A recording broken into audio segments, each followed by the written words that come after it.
Parenting and youth work these days hasn't gotten any easier. Both involve relating to and leading kids who have to navigate a difficult and confusing world. This means that as leaders, we have new challenges to navigate as well. Counselor and author Julie Lowe is no stranger to these difficulties, and we've found her to be a source of great wisdom and guidance as we encounter tough situations. Stick with us as Julie answers many of the questions facing parents and youth workers in this rapidly changing youth culture on this episode of Youth Culture Matters.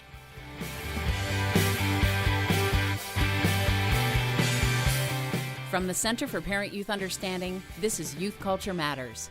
If you're a parent, youth worker, educator, counselor, grandparent, or anyone else who cares about kids, we're glad you've joined us for this practical, informative, and hope-filled podcast. This is a place where together we talk and think Christianly about the rapidly changing world of today's children, teens, and young adults.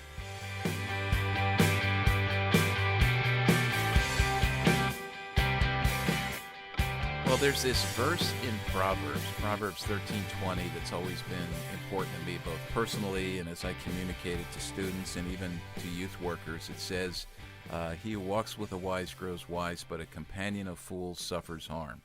And so we need to be really careful about who we surround ourselves with and choose people who can lead us and teach us well, people who have experience and who are deeply grounded in the gospel and can share wisdom. And you know, one great gift we have in the world of the church today, some of the qualified Christian counselors who are out there as we, in our day-to-day lives, in our families, and in our youth ministries, as we face more and more difficult and complex situations, we can lean into these folks. They're a gift from God, and they can lead us with some wisdom and guide us through that. And so today we're going to have a conversation with a counselor friend, Julie Lowe, who's been on our podcast before.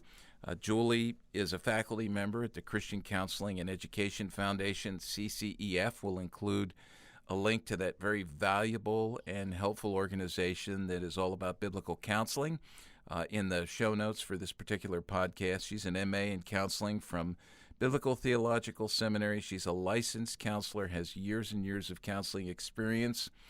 We've tapped into Julie's wisdom before. She counsels on matters of marriage, women's issues, sexual abuse, body image issues, parenting, child maltreatment, all sorts of things like that. You can find some very helpful videos from Julie on YouTube if you just search for her. And she also has written several books. One of the books that we've promoted here for years now is a parenting book called Child Proof, Parenting by Faith, Not Formula. She also has, and I want to hear about this, Julie, this book, Building Bridges. I've not seen it yet. It's subtitled Biblical Counseling Activities for Children and Teens, and I'm guessing that would be helpful for youth workers. And then a couple of short little, they call them mini books from New Growth Press. We love these little books. They're very helpful for parents and youth workers. One's called Helping Your Anxious Child, What to Do When Your Worries Are Big. And then a brand new one that I've seen the text of this, and we're going to get it here and start sharing this with people, and we'll have Julie back to talk again in the future on this, Teens and Suicide, Recognizing the Signs and Sharing the Hope. So she lives with her husband, Greg. They have 6 children. They serve as foster and adoptive parents. They have a menagerie of animals at their home. I don't know if you've heard past podcasts with Julie or not, but there was a bird and crickets that visited us on that podcast in the past. And Julie's in the Philadelphia area. So Julie, welcome. Thank you. That was a long introduction, but I wanted to set this up because I feel like what we're going to talk about today is so important, and I want people to have the opportunity to connect the dots with you in the future when the podcast is over to tap into some of your resources. Thanks for joining us. My pleasure. Always good to be with you guys. Hey, can I ask you right out of the gate, because when I was looking at what you've written, I haven't seen Building Bridges, that particular book. Can you tell us a little bit about that? Because I know you do a lot of counseling with children and teens, and how would this be a great resource for youth workers? Yeah, it was actually the book I was loving writing and looking forward to writing.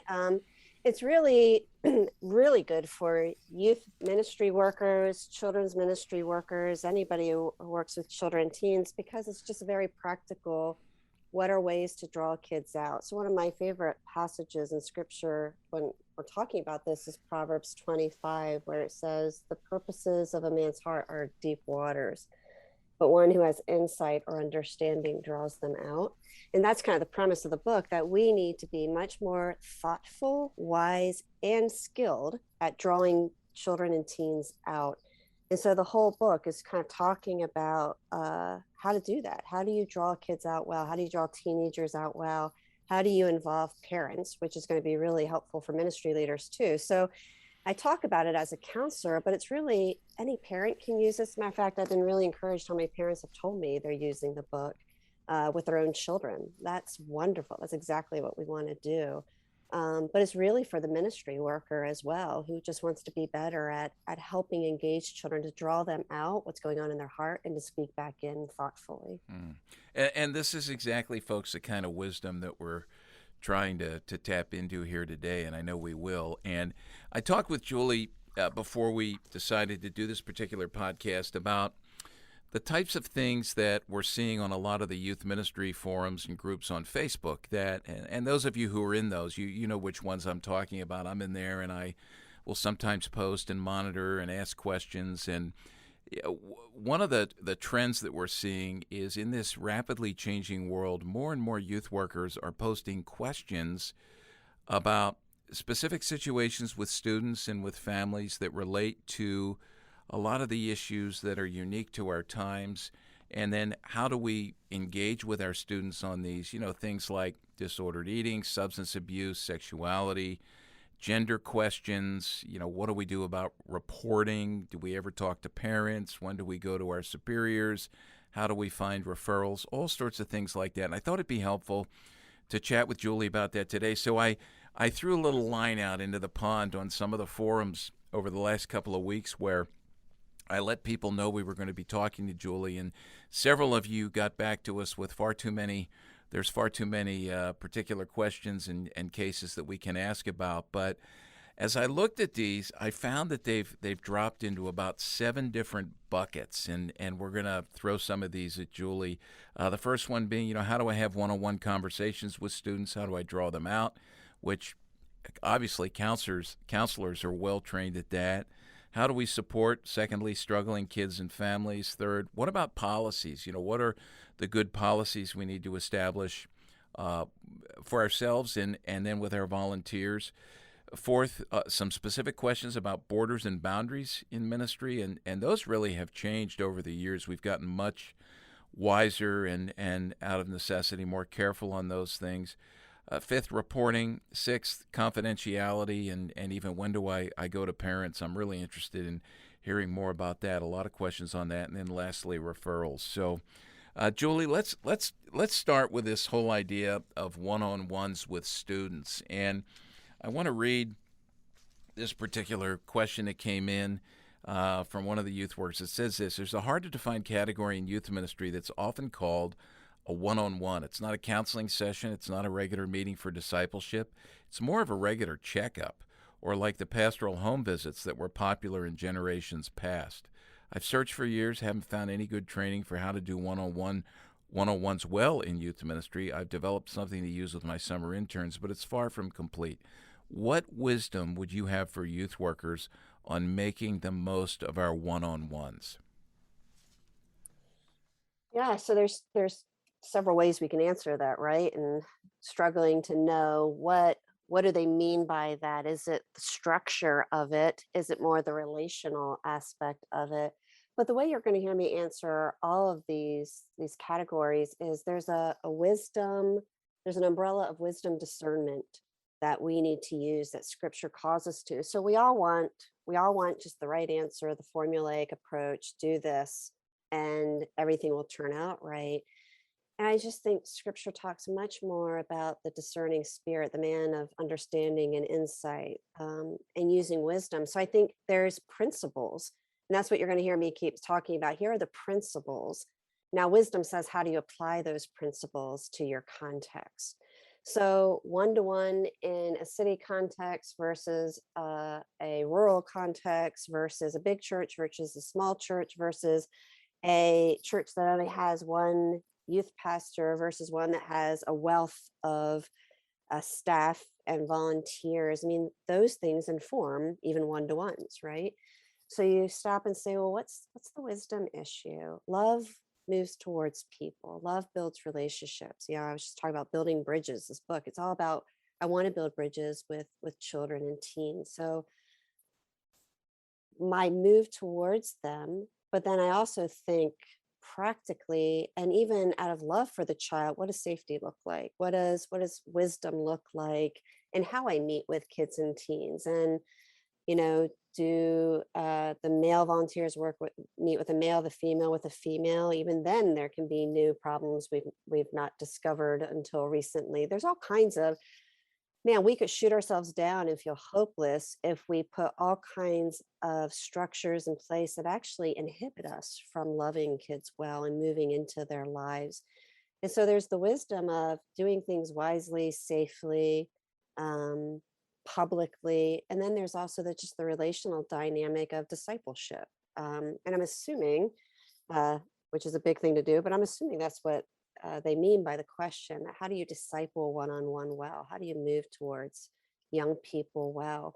And there's age-old books on discipleship, the cost of discipleship, how to disciple, what discipleship looks like. And that's just really, how do I enter into somebody's life and walk alongside them and love them well?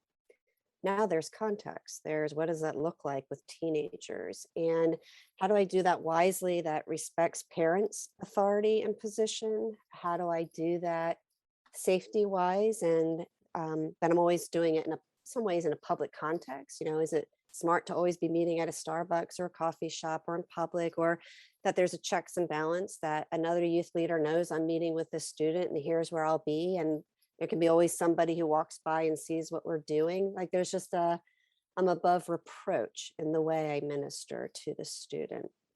So there's those two ways of answering. Wisdom says, how do I love and move towards people? And it also says, now, what does safety look like as an adult meeting with a young person? What does safety look like for that child? What does being above reproach look like for myself, and that my own character can't be questioned?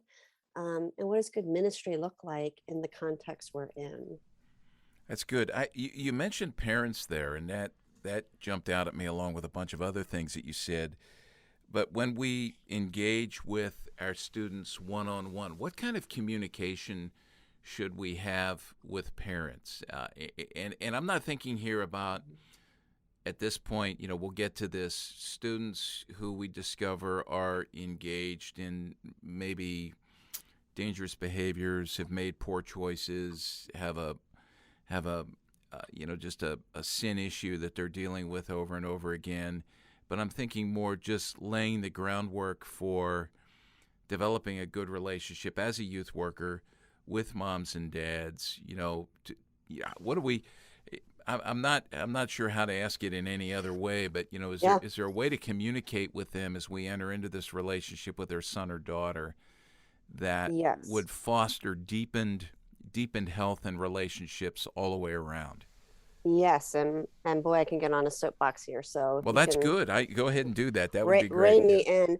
One of the flaws I see in a lot of ministry to children and teens is the lack of parental involvement. Now, being a parent myself, sometimes that falls on parents for their unwillingness to be involved. Right? They just want to send kids to youth groups and not be involved in what's happening there.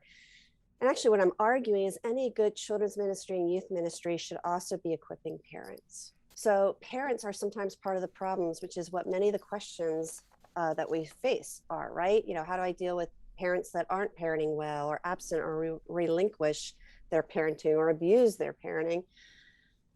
But regardless, parents may be part of the problem, but they always have to be part of the solution. And in any good ministry, any good youth minister or children's minister needs to help equip parents. Parents are the primary counselors of their children, primary disciplers. As a counselor, as a youth pastor, as a children's ministry, we come alongside the family to educate it and build it up and support it. And how do we do that best? We do that by equipping parents. And you see very few youth organizations that are investing in resources for parenting, seminars for parenting, relationship with parenting, and those that are, so thankful you are. That is so vital. And I see that in counseling. I mean, it's so easy for a counselor, Christian or non-Christian, to have this mentality, I'm the expert, let me do my work. And I leave the parent out of the process, where I should be equally equipping the parent to know how to love their child better. So there's this overarching principle, right? Wisdom, biblical principle, that we are a support to the family system, which means parents have to some degree be involved, even if involved mean I'm challenging and confronting and working with parents to help them be a better parent. So you have a simple question like, well, what does that mean for one-to-one? It means, of course, parents should know their children are meeting one-to-one with volunteers in youth ministry. There should be, everything should be above board. There should be no reason to hide that. And the only reason it becomes a concern is when parents are misusing their authority, abusing their children. Obviously, those fall into new categories. But I think the wisdom issue is we come alongside families, and so how is it that we're leaving parents out of the process? Mm. That's really good. You make me think about one of my longtime friends in youth ministry, Wayne Rice, who was one of the founders of Youth Specialties. You know, he was resourcing, his organization was resourcing me and thousands of other youth workers back in the 1970s and the 1980s. And I remember, you know, just the immature attitude I had when I first started out in youth ministry full time as a recent college graduate was, you know, here I am. I know your kids. I'm going to work with your kids. You should be happy I'm here. I mean, it was just completely arrogant and off base, and really discounted in so many ways the, you know, just the God's order and design for spiritual nurture, and God's order and design for relationships and how the faith is communicated. So Wayne, you know, who was resourcing us, he wrote a book a few years ago called Youth Ministry Revisited Again. I think that was the title of it. We'll get it right, and we'll put a link to it there. But in that, you know, Wayne in his older years was calling out his younger self and all of our younger selves who were so arrogant in that, and said, look, you know, the bottom line is we messed up. Family ministry, caring for parents, as you've said, respecting parents, not undermining the authority of parents, understanding the position of parents was something we missed, and we need to recover that and redeem youth ministry in so many ways as we look at family ministry. So that's good. I like that. Let me ask you, let's just move a little bit further into this with families. How can we best support kids who are struggling in their families? Someone said this, said, you know, I have a student who's been struggling with an eating disorder for months. They have regular appointments with doctors, psychiatrists. What's my role as the youth pastor? What are the spiritual issues at play? How can I best support this family with this longer struggle? So it's really a question about how we come in and walk alongside students and families when they're really into it deep with tough stuff. Yeah, well, you take an issue like eating disorders, and you can have three different families with teenagers who are struggling with an eating disorder, and how you walk alongside them could vary. Why? Because the circumstances vary.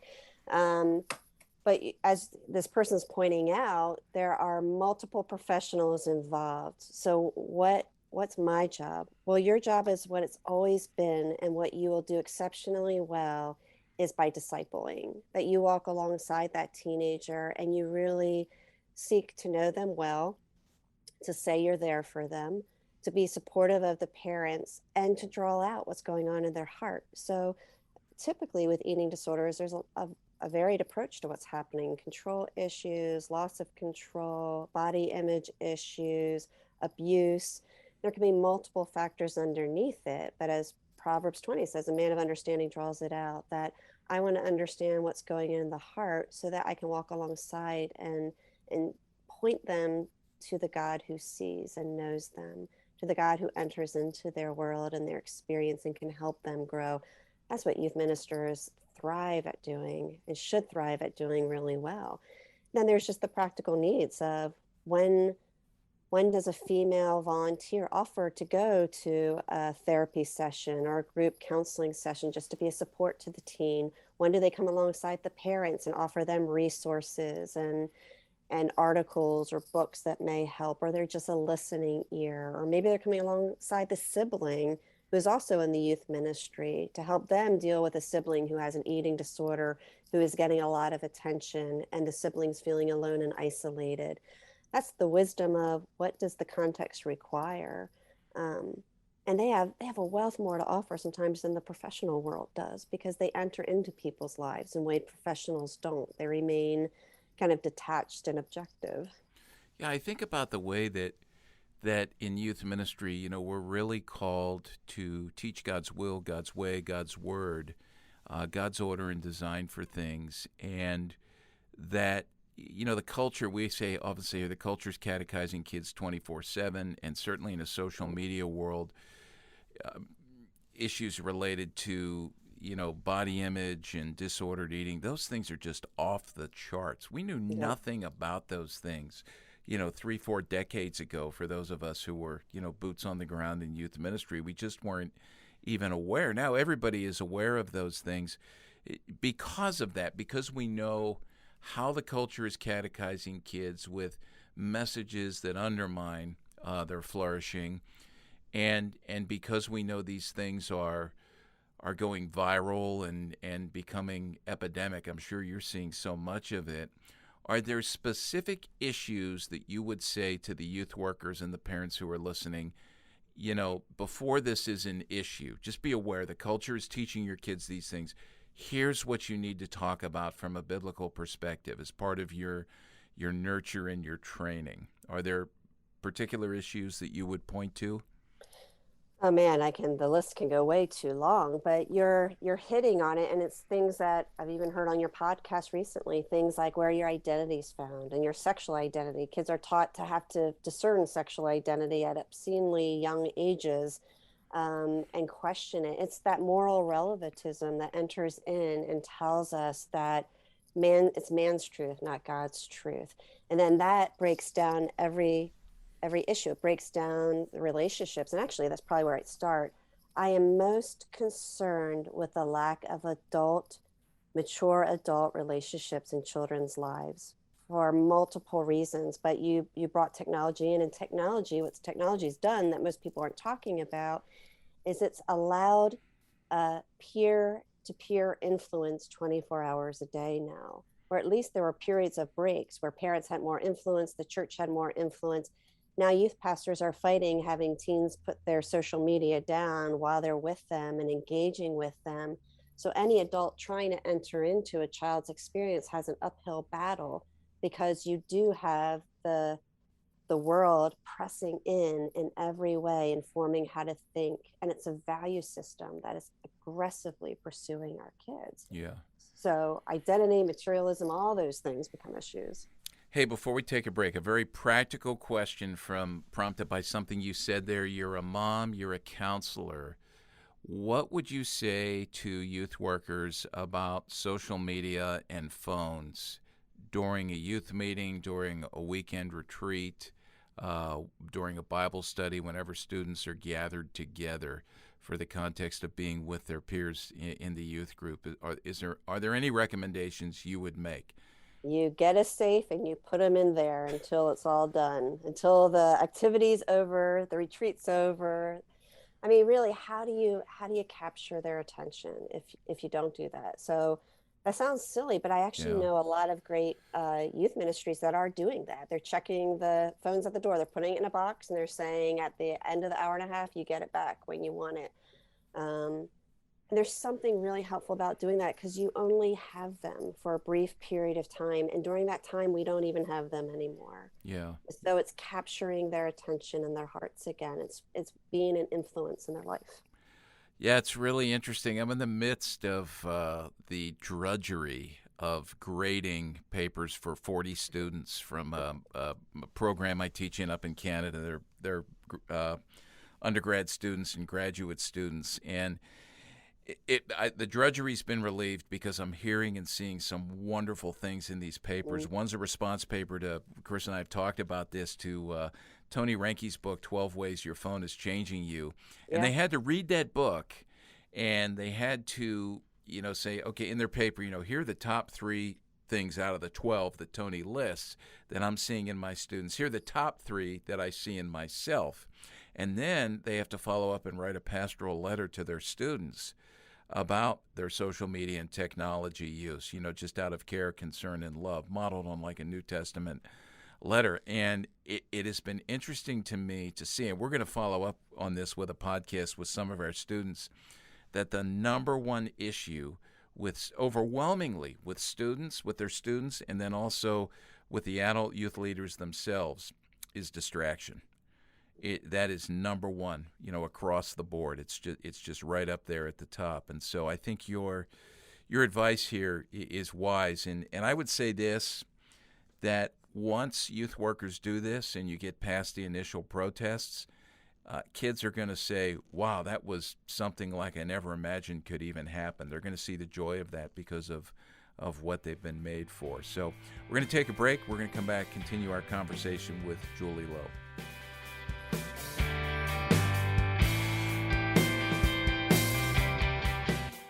If you enjoy listening to Youth Culture Matters and would like to support the ongoing efforts of this ministry, you can do so by visiting cpyu.org/giving to make a donation.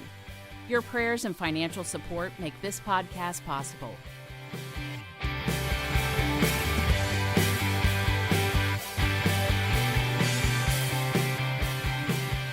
Well, we're continuing our conversation with Julie Lowe here. Julie is a counselor with years and years of experience. She's written extensively. We've got links to all of her books, and we also want to send you to the website for CCEF, the Christian Counseling and Education Foundation, where Julie is a counselor. And there are lots and lots of blog posts there that are very helpful, links to videos, many of them by Julie and numerous others by her colleagues who are working there at CCEF. What a wonderful resource that is. And we're tapping into Julie's wisdom today based on a lot of the questions we've heard from youth workers. And certainly in this segment, I think it's important for us to hit on a topic that I'm hearing it's being asked about a lot, and that's the issue of policies in today's world. We're much more aware of the need for policies, to have good policies. And then related to that, borders and boundaries. Julie, just generally speaking, if I'm new and I'm stepping into a youth ministry, I have volunteers under me, I have students in the ministry, and even just with my own conduct and borders and boundaries, understanding that we're all broken people, what are some of the general policies that you would recommend a youth worker set up and adhere to? Yeah. Well, I'm not sure if this would be called a policy or not, but I think training, because training produces conversation, that produces questions, that produces, hey, I had a situation like this.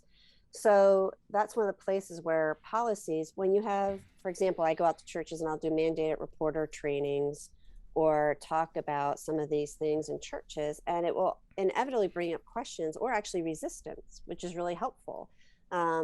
It's helpful to hear youth volunteers go, well, this is crazy. You mean I'm not allowed to meet one-on-one with a student? Or you mean I can't do that without telling a parent? And you have these policies are born often out of bad things happening.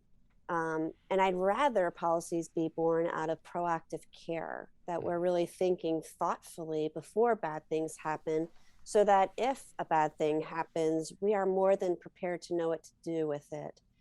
But sadly, that doesn't happen unless you talk about it. And who talks about it until it's a problem, and now you need to talk about it. So you see this cycle effect that happens in ministries where we're reactive rather than proactive. So proactive policies are starting a conversation saying, we acknowledge these things are problems in ministry. We acknowledge these things can happen. We acknowledge the need to understand mandated reporting. The pendulum then swings to, well, now everything is fear-based. So we have policies because I never want to be accused, or I never want a child to be alone with people. And then love gets squelched by fear. And that's not what we want either. So good policies are thoughtful, proactive.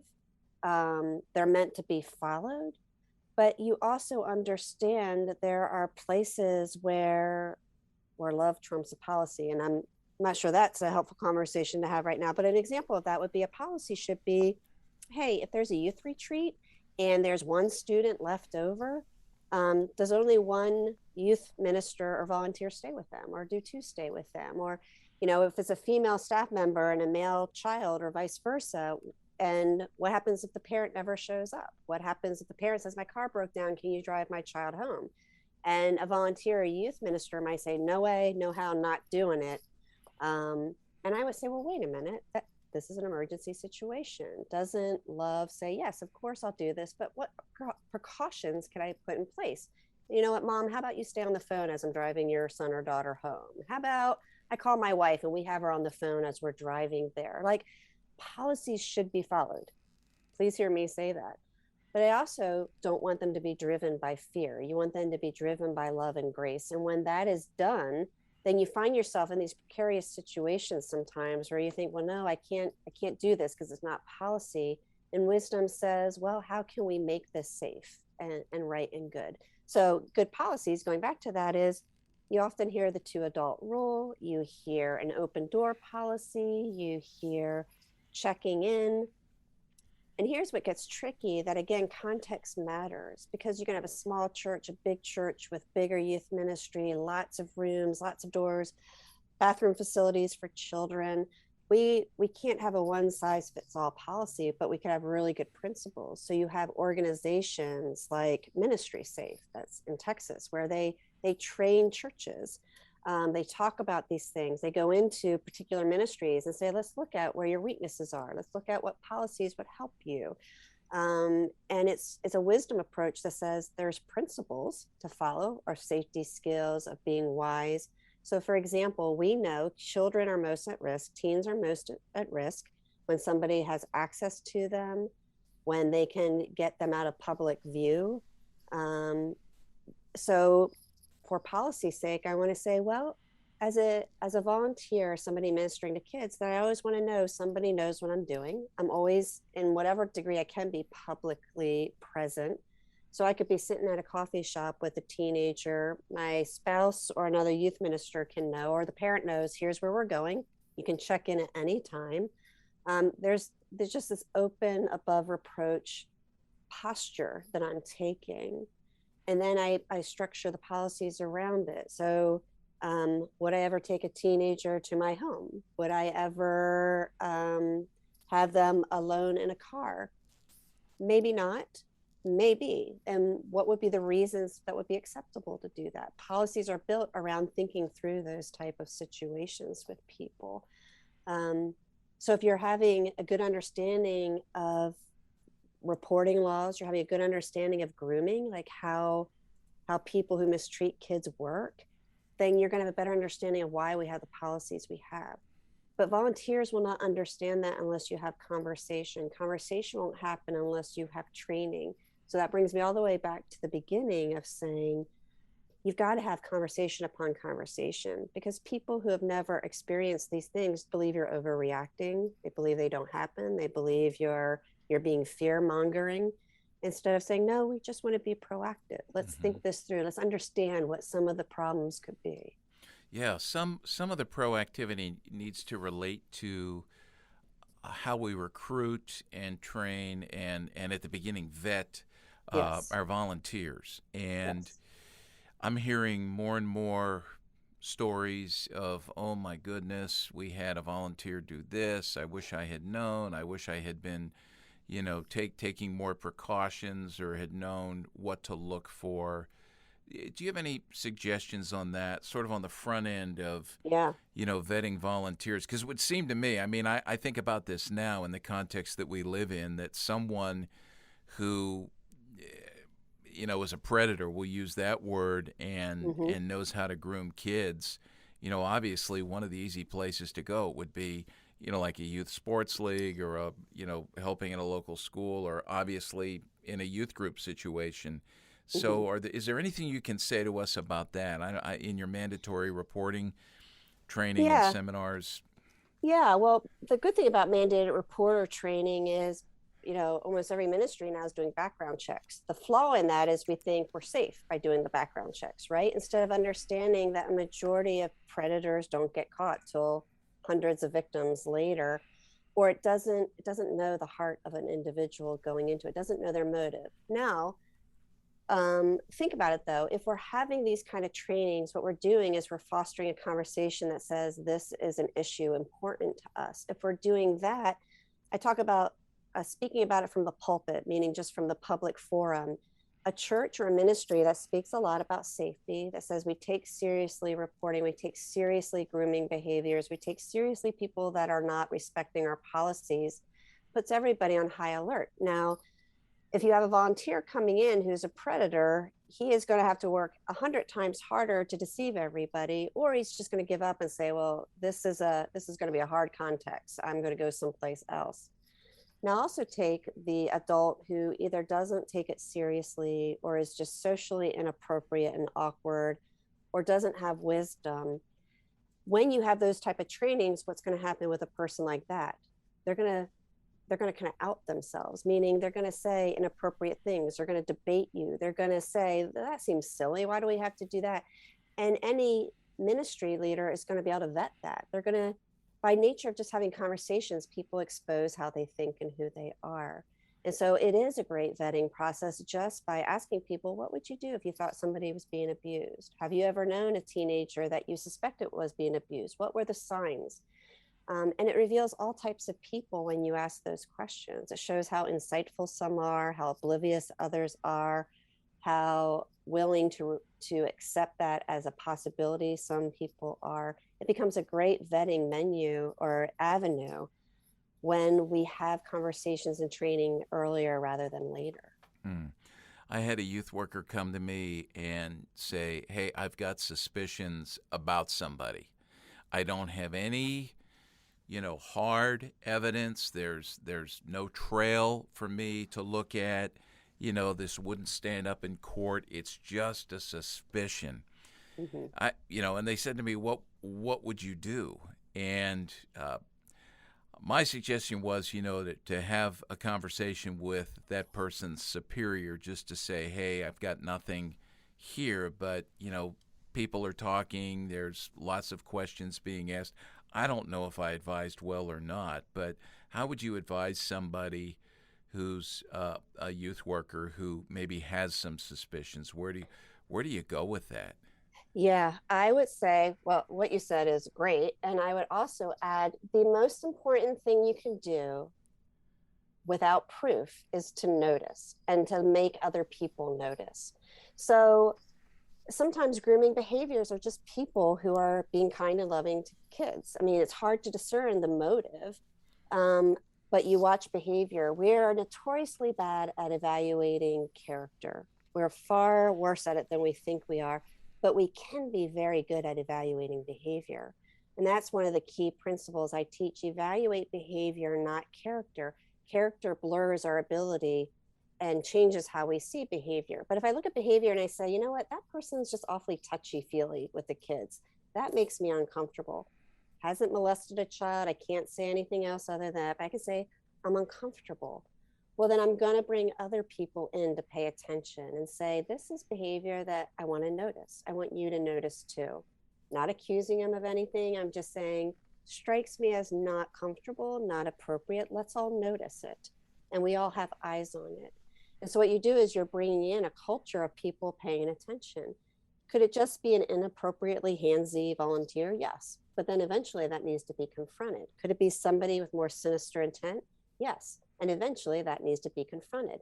And sooner than later, whether the person has ill intent or not, noticing and helping them see that you're noticing now keeps everybody safer, because that person knows they're being watched. Mm. And so it's a no lose situation when we are willing to just notice and call it that.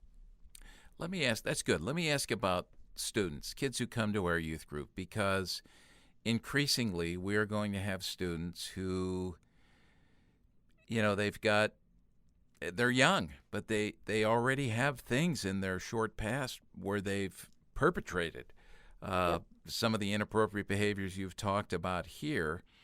And, on the one hand, we have to understand the developmental realities, and this is someone who's young and impressionable and vulnerable, and who knows what's going on in their life so far, but they've obviously done something sinful, incredibly foolish. They've stepped over a line. They've gotten themselves in trouble.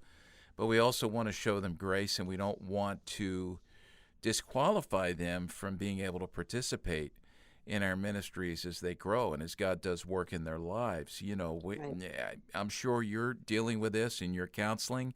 These are the kids that many of them that you're spending time with. What is their place? How do we make a place for them? And I know it's a case-by-case situation, but generally speaking, can you give us just some parameters to think about here, to spring off of, so that we can make some good, wise decisions about how to include them?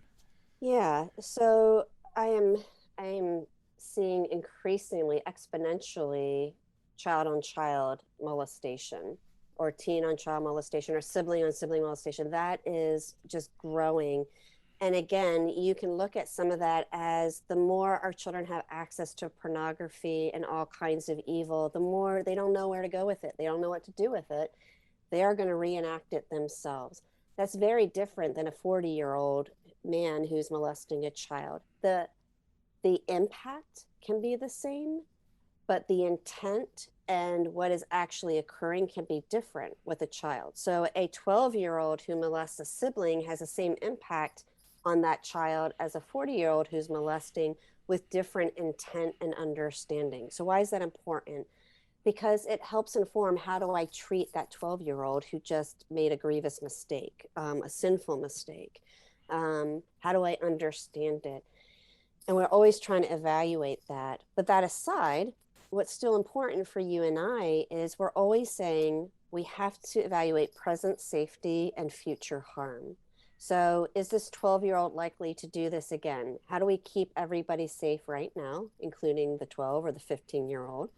And what's the potential for future harm? So for lack of better language, was it a crime of opportunity? Was it a immature, impulsive moment that was not thought out? They had no idea the ramifications or implications of what they were doing. Or was it cunning, conniving, manipulative, intentional? Well, wow, if that's going on, then I am going to treat it differently as well. So all those things inform, how do I keep people safe now? So we can either overreact or underreact given what is going on in the moment. But if present safety, future harm is something we're always considering, then I'm going to look at and say, if this was an isolated situation that happened outside ministry settings, do I have to be afraid of this child in the ministry setting? It's a good question. Present safety, is there a concern that they're unsafe now? Now I also have to ask future harm. Is it potential that they grow to do this more, or are they getting help? Are we providing help and resources now to prevent future harm? And this is where I kind of wonder, this is great advice. I'm putting myself in the place of the youth pastor, and I'm wondering now, okay, so I go through all these things and I evaluate this. There's still this history. These things happened, but I want to integrate this young person into our youth group because the gospel is big, and I want to see them have opportunities to grow in their faith. But what happens with, like a year down the road, you have the parent of someone else who comes and goes, hey, I knew nothing about this, and you allowed this young person to come into our youth group, and you should have told us. Is there some kind of, I'm not sure what I'm asking, is there a step I can take as a youth worker to get everyone involved to see and not undermine or skirt the authority of the parents of the other kids in the group? How do I And again, I know every case is different, so it's unfair of me to ask this question, Well, but I'm asking. right. Well, this is the debate among professionals, even. So there will be professionals who may disagree with this, but I tend to think about this a lot because I do see a lot of overreacting, meaning harsher things, it's handled in harsh ways. And I see a lot of underreacting, thinking, oh my goodness, you should have told more people. So that's what complicates this, right? But one of the things I say is when you evaluate a situation and you say, we can speak as confidently as one can speak that everybody is presently safe because we've put in structures to keep them safe. So this young person can stay in this ministry setting because we've created a safety net where we know he is monitored, he's not alone, he or she. These things are set in place. And we also know that future harm is very low. Why? Because there's counseling, because the parents have taken this seriously, because they're being held accountable, because the child themselves has they self-confessed, they brought this up themselves. All those things shape why I could say to a parent who comes to me later, you should have told me. And I can say, actually, here's why we believed we shouldn't have told you, because here were all the factors that proved that we did everything the right way, as much as it's within our grasp too. Yeah. And then there's situations where the child potentially has harmed other people in the youth group or has the possibility of still having access to kids if we don't tell all the parents in the youth group. So we're going to tell all the parents because it's our job to first provide immediate safety, present safety. So that's kind of the way I think about it. To what degree our goal is never just to protect the child who is 15 who did this bad event, but that is a factor. Our goal is to say, is everybody safe in this context? And what does that look like? Can we guarantee it? And that to me seems like those are decisions that need to be made in consultation and Yes. under the authority of the larger church leadership, not just those in the youth ministry who sit Correct. amongst themselves and say, hey, how do I deal with this? Yeah. And that's to do that is good protection for the person in youth ministry. One more quick question. Something you said raised another question before we take a break. You said you were saying he, and then you said he or she. Right. Are you seeing, I would guess, from what we hear and what we know, my layman's understanding would be that when it comes to abusive behavior and predators, the scales would tip more towards the male side. Is that changing? Is that evening out? What are you seeing there? And do we need to be diligent, obviously, as well, or maybe more so now because we've thought otherwise with our female volunteers as well? Yeah.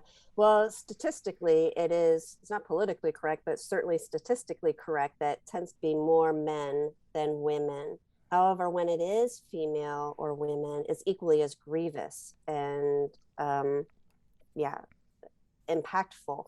And I say male and female too, because I think when you're talking about teenage behavior, if you put molestation aside, both male and female are doing incredibly manipulative, destructive things. And so to manipulate another child, and the way girls bully or manipulate or do things online is, I think, equal to what a lot of boys do. So the self-destructive to the other destructive behavior outside of molestation tends to be equally male and female. And some might even argue girls are so much more dangerous in that vein.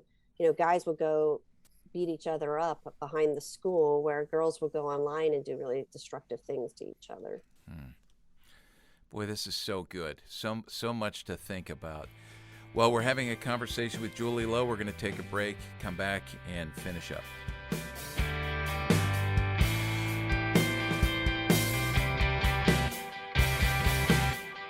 I often hear grandparents say how glad they are that they don't have to raise kids in today's world. While these comments might not be very encouraging to those of us who are parents or who are doing youth ministry with kids today, they do recognize the fact that there are lots of confusing and dangerous cultural realities that kids need to navigate if they are going to be faithful disciples of Jesus Christ. In an effort to provide parents and youth workers with an easy-to-use tool designed to help kids find their way through the choices they face in today's world, I've written a new little book that can be used individually or in small groups, a student's guide to navigating culture. It's the shortest book I've ever written, but it's the one I believe will have the greatest impact in terms of discipling the emerging generations. If you want to teach your kids how to live in today's culture while following God's will and way, check out this new little book, A Student's Guide to Navigating Culture. You can learn more and order copies at cpyu.org.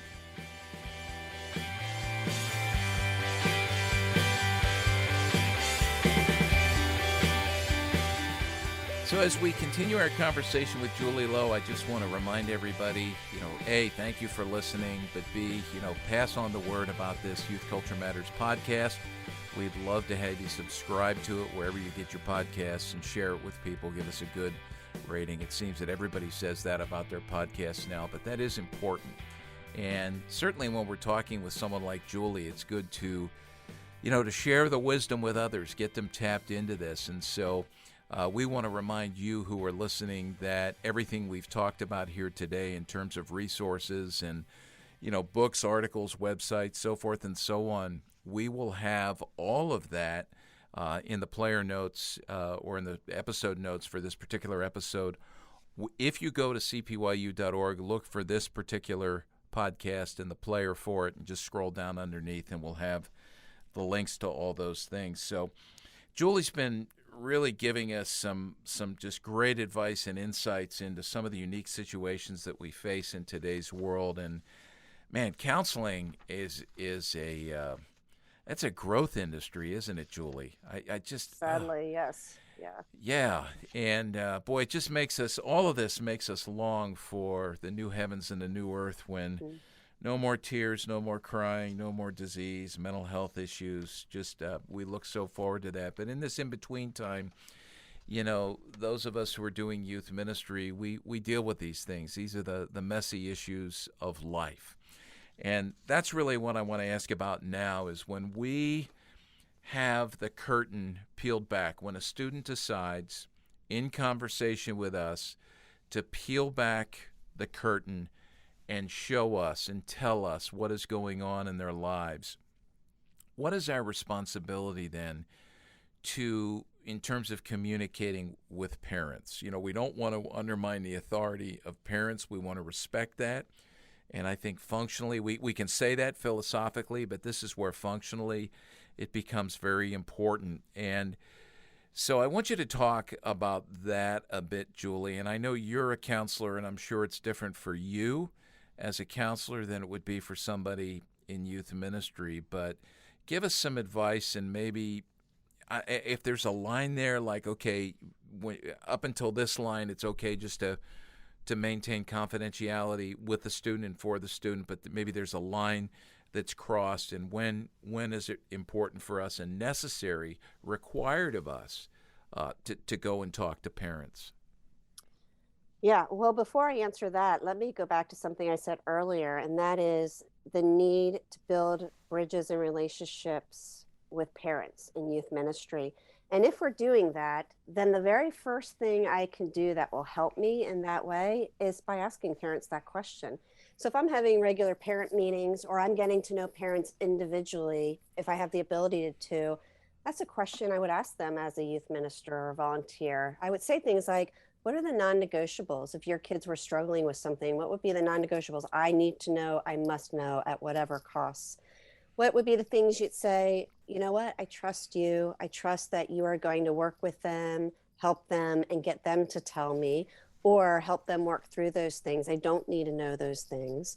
And even as a counselor, I do that. But as a ministry leader, it's far easier to build relationship with parents in ways that parents may give me space to say, you know what, I would want to know if my child were having sex. But if you are working with them and they're battling that out with you, and they're trusting you, and they're growing, you know what, I could back off and not know that for a period of time.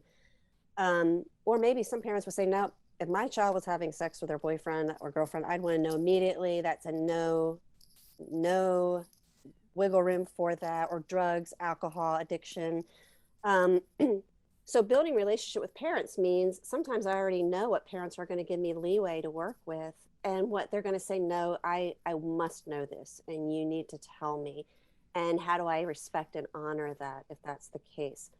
Now that said, once you've done some of that work, or you may know or you may not know because you don't know the parent personally, then what I'm using to evaluate goes back to something I said earlier, and that's present safety, future harm. Is this child presently safe? So they say, Julie, I just cut myself, or Julie, I was taking drugs last week or yesterday. And I can look at them and they're currently safe. They're not in harm's way. Maybe I know that they're fine. I see the injury, so I'm concerned, I'm worried, but it's not I need to report this right away to somebody, to the parents, to authorities, whoever. Now, what I also have to evaluate, though, is what's the potential for future harm? Meaning they're saying, yeah, I'm going to do this again, or yeah, I have plans tomorrow, or no, I'm not giving up the cutting. And as a matter of fact, I'm taking it a step further. That tips the scales to say, the potential for future harm is great. I've got to tell somebody, whether it's an authority, a parent, another youth pastor.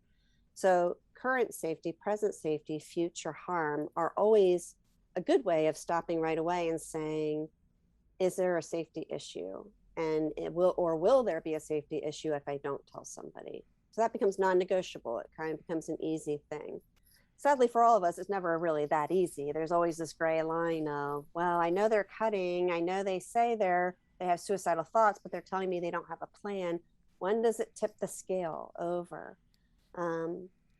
And it's both a wisdom issue, but a very practical. If a child's saying they're suicidal, somebody else needs to know. They need to get help. You need to refer. You need to bring people in, and you're not the only one helping the student. So sometimes it's a child's doing marijuana. Sometimes it's occasionally marijuana. Now it's a regular marijuana use, and now they're also adding another risky behavior, like stealing or driving crazy, or now they're taking another drug on top of that drug. So where youth leaders and where we find ourselves stuck is now the behaviors start to increase. So before I could say, all right, there was no current safety issues or future harm. Now they're rising. And so sometimes there's a threshold we cross. And that's why it's always helpful for a teenager. What I'm almost always doing with a child or teenager is I'm trying to get them to invite other people in at any cost. So they're telling me, but whenever I can build bridges with them to talk to a parent or to talk to an aunt or uncle or talk to another youth leader, I'm bringing more resources in. I'm bringing more eyes in on it. The threshold of reporting to either the authorities or parents is when there's safety issues for sure. And then all the other stuff kind of becomes wisdom issues. If a youth worker is struggling to navigate this, and I'm thinking specifically perhaps of a youth worker who's less experienced and younger, or Yes. maybe older and less experienced with these types of issues, as you try to evaluate everything that you've just given us to evaluate, would you recommend going to the church leadership as well and saying, hey, I'm trying to navigate this. Could you help me navigate it well? And I know in some situations that would be really helpful. And in other situations, depending on the church culture, it might be somewhat destructive. Right. Well, this goes to policy, right? Where I probably would say, especially when you have younger and experienced volunteers, that having a policy that requires them to bring in or to always be communicating that to the head of the ministry, so the youth pastor. So if it's a volunteer, especially inexperienced volunteers, a good policy might be, listen, if any of these kind of behaviors show up in any of our kids, I need to know right away. That doesn't mean I assume we're telling parents right away or heads of higher ups right away, but it does assume somebody else has to have eyes on this, especially when you're training and equipping younger people, because they lack the ability sometimes to see the future harm. So that's policy becomes important there. Yeah. Just to back up a minute, one of the things you said that really caught my attention was, in terms of speaking to parents about this, so much of the work of relationship building needs to happen right out of the gate. That you're Yes. doing everything you can to build relationships with these parents, even if you're not aware of any issues. And I think about one of our guys here who's on our the Word in Youth Ministry podcast, Kyle Hoffsmith, who is out at a church in Ohio. And there's been several occasions where I've had to call Kyle, and it's gone to to voicemail or whatnot, and he gets back to me, and I'm insulted. Why didn't Kyle answer my phone call? And Kyle will get back to me and say, hey, I'm sorry I couldn't take that call. All this week I'm involved in parent conferences. And I'm thinking, man, what a great, wonderful thing to do. Kind of like Yes. we have with the schools, the parent-teacher conferences. And, I always remember, this is what I remember about my dad. He would go to those parent-teacher conferences, and he would jokingly say, as a way to invite communication back and forth, he would say to the teacher upon first meeting them, I promise to only believe half of what Walt says about you if you promise to only believe half of what he says about me. And, Right. he was joking there, but he was opening the door for that kind of communication back and forth and really working to build a relationship. And I love that there are youth workers like Kyle who are doing that. That is just so important. Yeah. Yeah, that's Yeah. good. So let me turn the corner here and end with this last question, and it's the one about referrals. I've always said to youth workers, don't wait till a situation arises to know who you're going to send people to, because in that moment everybody kind of is in a panic and freezes, and it's difficult to say when help is needed immediately. Give me a day or two to try to find somebody who can help you. And so I tell youth workers, at least just be aware of what the different situations are. So we've mentioned, disordered eating here. We've mentioned cutting. We've talked briefly about, a student thinking about taking their own life. Obviously with those things, you want to have at your fingertips resources that maybe are both helpful to parents in terms of written resources or websites or books or whatnot, but also human resources in terms of the counselors we can send people to immediately in that moment. Because, look, we've been there as parents where, man, it's like, what do we do? And we need help. So can you give us some advice on referrals, posturing ourselves to be ready to do that, and how to conduct ourselves in that moment?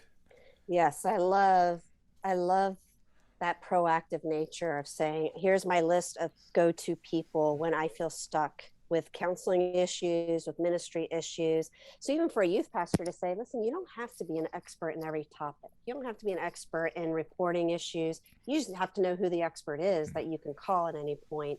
I don't have to be an expert in self-injury or suicide. I just need to know who to call to say, what's the next step?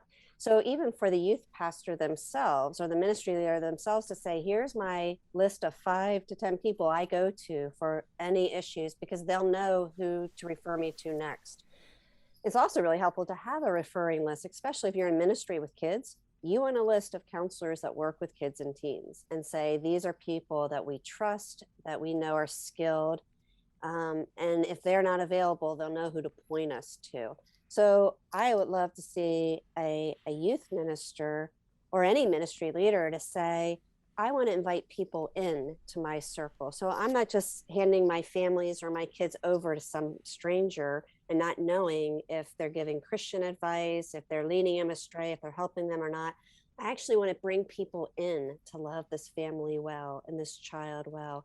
And so I'm referring people in rather than referring people out. I'm finding resources to say, you're part of my team now to love this child. You're on the team. I'd love to be able to interact with you to whatever degree the family will, but you're building that network of bringing people in to shepherd and love these kids well. That's so good. And you use terminology there about, referring in or referring out, and we're going to put a link to a really helpful blog post that Julie has on the CCEF site that says, for pastors, and we'll say for youth pastors as well, a new perspective on referring out, which will take you a little bit further into that whole concept she just gave here. We've come to the end, Julie. This has been so helpful. And as I often do, we have an audience here of parents, and we have an audience of, I'll say specifically, youth pastors right now. Anything you would want to say to them as a final word, first to parents and then maybe secondarily to the youth pastors? Yeah, as a parent, know your ministry leaders, know your children's ministry, know your youth pastor. When they don't pursue you, pursue them. Say that you care about your child, you care about having good relationships with these ministry leaders. And as a youth leader, man, what I would have done to have youth pastors that came up and introduced themselves and say, I want to know more about your kids. I want to understand how I can love them well, to show an active appreciation for a parent's opinion in a culture that diminishes parental authority greatly. What a good thing for the church to say we honor it and we want to help equip it the way it should be. That's a great word. Julie, thank you so much. This is so helpful, and as I said at the beginning, we're going to get you back on here in the not-too-distant future to talk about teens and suicide. I'm really interested in what you have to say about that. It's so sad that we have to deal with that so much in today's world, but there is that resource, so folks can check that out. We'll include a link to that as well. Julie, blessings on you and your family as you celebrate Christmas. You as well. We look forward to having you on here again. To everyone who's listening, thanks so much for joining us, and we'll talk to you on the next episode of Youth Culture Matters. Thanks for joining us for Youth Culture Matters, a podcast from the Center for Parent-Youth Understanding. If you'd like to learn more about today's youth culture, visit our website at cpyu.org. And if you have any questions, comments, or feedback, email us at podcast@cpyu.org.